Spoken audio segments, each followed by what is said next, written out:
Karena saya melihat di beberapa media ingin dikaburkan hukumnya. Ya, ingin dikaburkan dan ingin dibalik hukumnya. Contohnya jenggot. Ya. Contohnya jenggot. Kalau kita membuka hadis-hadis tentang jenggot, Imam Son'ani yang hidup 200 tahun yang lalu menukilkan kesepakatan 4 mazhab tentang wajibnya jenggot untuk kaum lelaki. Wajib membiarkan, bukan menumbuhkan, ya. Beda, ya.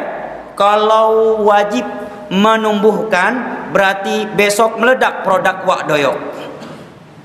Dianjurkan beli produk wak doyok supaya keluar jenggot. Enggak dianjurkan. Yang diwajibkan oleh Nabi membiarkan jenggot yang tumbuh dan dilarang mencabutnya, tapi enggak dianjurkan menumbuhkan. Jadi enggak perlu beli wak doyok supaya keluar jenggot. Ya. Ya mau beli ya silakan. Maksudnya enggak dianjurkan, enggak dikatakan sunnah. 4 mazhab berpendapat wajib. Dalilnya banyak. Hadis Bukhari Muslim dari Abu Hurairah, dari Abu Sa'id, dari Jabir, dari Abdullah bin Umar, dari Abdullah bin Abbas. Bahkan Imam Son'ani menyatakan hadis jenggot mutawatir hukumnya. Dan bunyinya perintah, kata Imam Son'ani. Di antaranya hadis Nabi, uhfu syawarib wa'ful luha. Biarkan jenggot dan bersihkan kumis. Wa khaliful majus, dengan kalian membersihkan kumis dan membiarkan jenggot, kalian telah menyelisihi kaum majusi dan kaum musyrikin. Hadisnya dalam Sahih Bukhari dan Muslim. Datang dai kondang, ya kalau ikut mazhab Syafi'i boleh nggak jenggot? Jenggot kan sunnah, nggak wajib. Masya Allah, 4 mazhab sepakat wajib. Kalau saudara nggak berjenggot, janganlah kelek-kelek hukum Allah. Sampaikan hukum Allah seadanya, sekalipun yang menyampaikan melanggar. Karena kalau tidak kita sampaikan atau kita kaburkan, dosa dua kita. Dosa kita dua, dosa tidak melakukan dan dosa menipu masyarakat. Jelas ya? Sunnah kita Syafi'i, ya sunnah. Lah para ulama salaf, mereka melakukan suatu ibadah karena tahu itu sunnah. Lah sekarang kita gara-gara sunnah nggak kita lakukan, kan terbalik. Ulama salaf melakukan sebuah kebaikan karena tahu itu sunnah. Lah sekarang kita meninggalkan sebuah kebaikan karena tahu itu sunnah. Kan kamu balik. Jelas ya?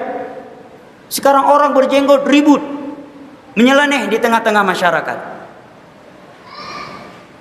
Padahal jenggot yang diperintahkan, dilarang oleh Nabi mencukur jenggot. Bahkan para ulama menjelaskan ketika Abdullah bin Umar bin Khattab,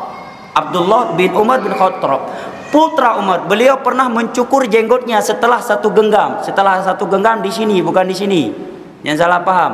Karena orang-orang terkadang suka kelek-kelek agama. Satu genggam dipotong yang di atas. Itu bukan satu genggam namanya. Itu satu jari. Setelah satu genggam beliau potong. Para ulama menjawab bahwa para sahabat, mayoritas para sahabat menyelisihi perbuatan sahabat Abdullah bin Umar. Umar ayahanda beliau sendiri menyelisihinya. Satu. Dua, bahwa beliau melakukannya itu ketika umrah, ijtihad dari beliau.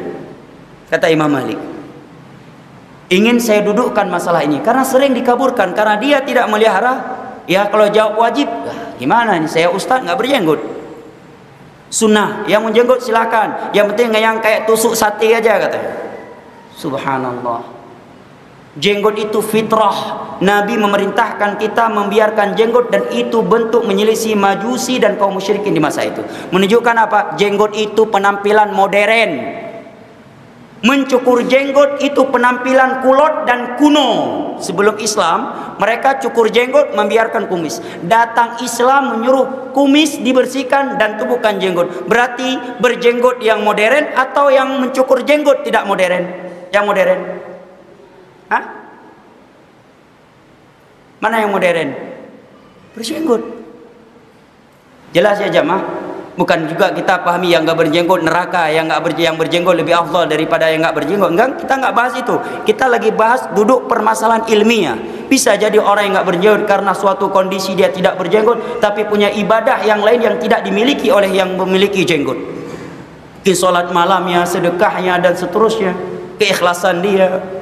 Kita sedang menuduh permasalahan ini karena sering ini dikaburkan.